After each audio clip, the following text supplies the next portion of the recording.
So, babe, anyway, I got a message from a guy just the other day. He's a New Zealand fellow, and he's going to the Philippines, excuse me, either this month or next month. To the Philippines. Yeah, to the Philippines. So I don't know what part of the Philippines he's going to, but I'm sure he'll arrive in Manila. But anyway, his purpose of going there is to explore the Philippines a bit, but he's keen to find himself a companion, a wife. A wife. That's his goal. So he was asking, how hard it is to,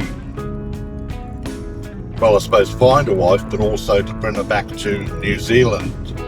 So I guess the first question you should ask was like where he's going in terms of the Philippines, because you tend to arrive in Manila and then you head off to, Cebu or other parts of Manila, the provinces, Yeah. Yeah. So how's he going to go in terms of, so if he's wanting to find himself a good partner, would he be going to somewhere like Angeles City, or would he be going to a province or Cebu, Dumaguete? Where's the best place for him to take himself? Well, as a Filipino myself, Angeles City is a place where many, girls by night, I'm not sure if Angeles City is a good place to find a wife.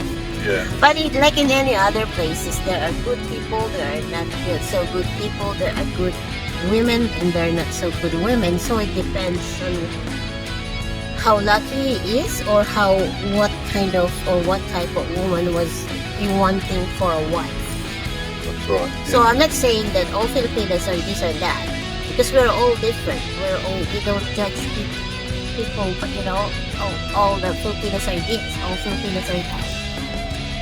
Like in any other places, as I've said, there are bad people, there are not bad people. So Yeah. it depends on how he will handle himself, or what would he like to have for a wife. Because let's say he went to Cebu, he met someone there and they click, and he felt that this is it. So it depends on him or what he wants. Right. That's what I can say about it. I cannot say that, you go to Cebu or go to Dumaguete, go to Leyte, because there's so many good women there. In any other place, there are good and there are bad. So. Yeah. And I suppose this establishing, like, in terms of your own personality, where are you going to locate yourself? Is it going to be a party type zone like Angeles City, which has got all the bars and the nightclubs and the bar girls and all that sort of thing? Is that your scene, or are you more reserved, quiet, and more of a spiritual person? So like I've said, it depends on the individual itself. Yeah. Because we are all different. Some of us likes to be in a place where there are so many bars, pubs, that you can have a good time with your partner, or go meet someone. Yeah. Or there are some people that just like peace or calm, or more introvert like me. and I suppose, excuse me again, like in Angeles City, it's easy to meet girls, but they're not always the type of girl you might be looking for long term. They might, be great for a night out or something like that, but they're not necessarily a long-term girl. They'll be there working and trying to make money to send back to the family. That's generally what happens there. But then with the province girls, it can be quite challenging to actually meet them, can't it? Unless you're motorbiking around or something and you're going to a lot of different cafes and different things. Then you might get lucky and meet a province girl. But so like I said, it depends. If you meet someone and you click and you felt that, we're gonna be good together, and you felt something that, there's a spark, a blue spark. I don't know what that is. Blue spark. So it depends, because well, I suppose the answer to the question there is where he locates himself. You just don't have huge expectations. Just go to the Philippines, travel around if you can, have a good time. Yeah, just meet explore some- the Philippines first. Yeah, Then learn more about the people, the culture, the food, and everything, and how we live there. Because in my culture, it's more of a family-oriented type. Like, if you meet someone, you have to also meet the family, and you have to love the family as well. yeah. So you're a province girl, babe, Yeah, I'm from the province. and the way I met you was online. Yeah, online. Christian Filipina.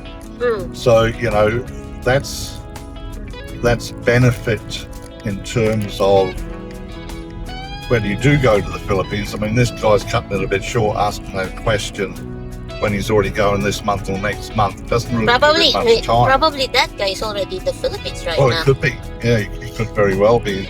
This video's a bit late for him, but if you're on a reputable dating site like Christian Filipina, you can establish communication with some prospective ladies before you go, and you can just generally meet up with them, for a coffee or whatever, or Robinson's Mall or SM Mall or something like that, and just play by ear. But okay, so the follow-on to his question was, how difficult is it to bring his Filipino back to New Zealand? Now, of course, you've had a lot of experience with that, darling, because that's what we've done 3 years later now. So, can you just give a brief overview of the process? Like we started off with the tourist visas. Well, how easy it is, it depends on how you prepare your documents. Because when I first prepared the documents, it was a lot of paperwork. So you have to have the right size or MB of files that you have to scan. So you have to have your certificate of employment, bank statement, leave of absence, because I'm working at the time. So you have to prepare that you have a leave of absence from your company, a certificate of employment from the company that you're working. Because I'm applying for, at that time I was applying for a tourist visa. So you have to have my bank statement, how long is my bank is existing. So what else? I have to prepare my pay slips, my IDs, company ID, social security ID, my birth certificate, my police certificate, my certificate of the marriage, and I had to at that time I had to attend what do you call that, for someone who is going abroad for the first time. You have I forgot what it's called. Yeah, I had to attend it's like a conference meeting, isn't it? that they will issue a certificate for someone going abroad. Yeah. And also the one that you provided for me, The I had the sponsorship. list there. Maybe we can have a video of all those lists of documents that I provided, and then I lodge it online. Since I started doing that, I didn't have an immigration advisor. I did it all by research. I researched it online about how to apply, what documents to provide. Everything that I provided, I scanned it in one file, and you have to have it in one file, but it has a size that it shouldn't exceed on that size, because they will not accept it. So by the time that I lodged it, I waited about 3 days and they approved my visa, multiple tourist visa. And that's when I started planning buying a ticket.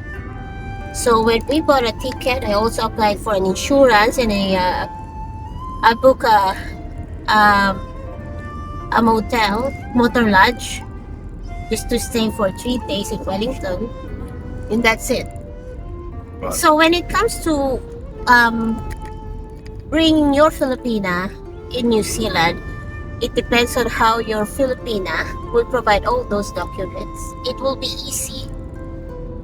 But it's also stressful because it's a lot of documents that you have to provide.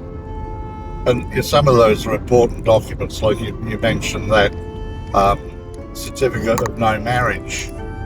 Yeah, it's important. Yeah, for a Westerner going there, the last thing you want to do is hook up with Someone who's married. And I mean, it does happen over there, but you've got to be so darn careful. Yeah, we don't have a divorce in the Philippines, so again, this is why it's good to belong to a site like Christian Filipina, where they've done some checks and balances on.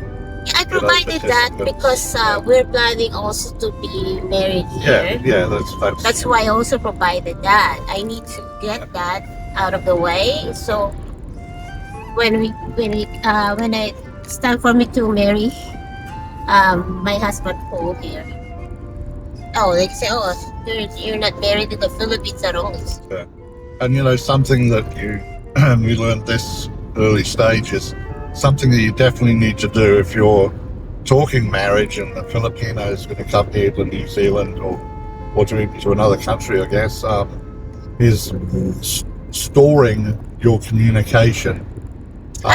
Every element of communication. The pictures. All your pictures. The communication, the text messages.